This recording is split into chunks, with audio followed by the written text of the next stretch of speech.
ദൈവനാമം മഹത്വപ്പെടട്ടെ.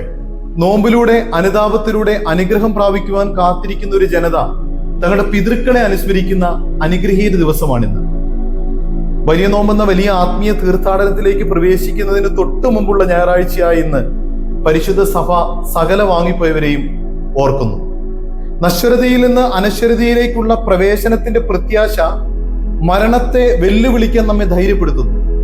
അതുകൊണ്ടാണ് ഓരോ യാമങ്ങളിലും മരിച്ചുപോയവരുടെ ഉയർപ്പിലും നിത്യജീവനിലും ഞങ്ങൾ വിശ്വസിക്കുന്നു എന്ന് നാം ഓരോരുത്തരും ഏറ്റുപറയുന്നത്.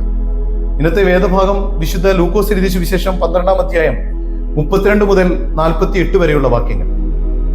ജീവിതത്തിലെ പ്രയാസങ്ങളും പ്രതിസന്ധികളും വല്ലാതെ നമ്മളെ ഭാരപ്പെടുത്തുന്നുണ്ടോ?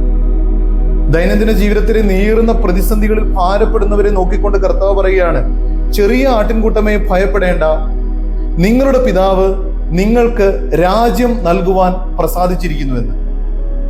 ഈ ലോക ജീവിതം ദൈവത്തെ എതിരേൽക്കുവാനുള്ള ഒരുക്കകാലമായി കാണുവാൻ നമുക്ക് സാധിക്കണം. ന്യായവിധിയും മരണവുമൊക്കെ ഏത് സമയത്തും ഉണ്ടാകാം, അത് അപ്രതീക്ഷിതമാണ്. അതുകൊണ്ട് ജാഗ്രതയോടെ ഒരുക്കത്തോടെ ഇരിക്കണമെന്ന് ഈ വേദഭാഗം നമ്മെ ഓർമ്മിപ്പിക്കുകയാണ്. മരണത്തിനായി ഒരുങ്ങിയിരിക്കണമെന്ന് ഓർമ്മിപ്പിക്കുകയാണ്. നിങ്ങളുടെ നിക്ഷേപം എവിടെയോ അവിടെ ആയിരിക്കും നിങ്ങളുടെ ഹൃദയവും. ഭൗതികതയിൽ വല്ലാതെ ആശ്രയം വയ്ക്കുന്നുണ്ട് നാം ഓരോരുത്തരും. പരിശുദ്ധനായ പൗലോസ് ശ്ലീഹ ഭൗതികതയെ ചപ്പും ചവറും എന്ന് എണ്ണിയതുപോലെ ഭൗതികമായതിനെ എല്ലാം ചപ്പും ചവറും എന്ന് എണ്ണാനായിട്ട് നമുക്ക് കഴിയണം. നമ്മുടെ ലക്ഷ്യം നിത്യജീവനാണ്. അതുകൊണ്ട് ആ വലിയ നിധി സ്വന്തമാക്കുവാനായിട്ട് ഈ ലോകപ്രകാരമുള്ള പലതിനെയും ഉപേക്ഷിക്കുവാനായിട്ട് നമുക്ക് സാധിക്കണം. യക്ഷൻ യുധിഷ്ഠിരനോട് ചോദിക്കുന്നുണ്ട്, ഈ ലോകത്തെ ഏറ്റവും വലിയ അത്ഭുതം എന്താണ്? ഈ ലോകത്ത് ഓരോ ദിവസവും എണ്ണിയാലൊടുങ്ങാത്തത്ര ജീവജാലങ്ങൾ മരണപ്പെടുന്നു.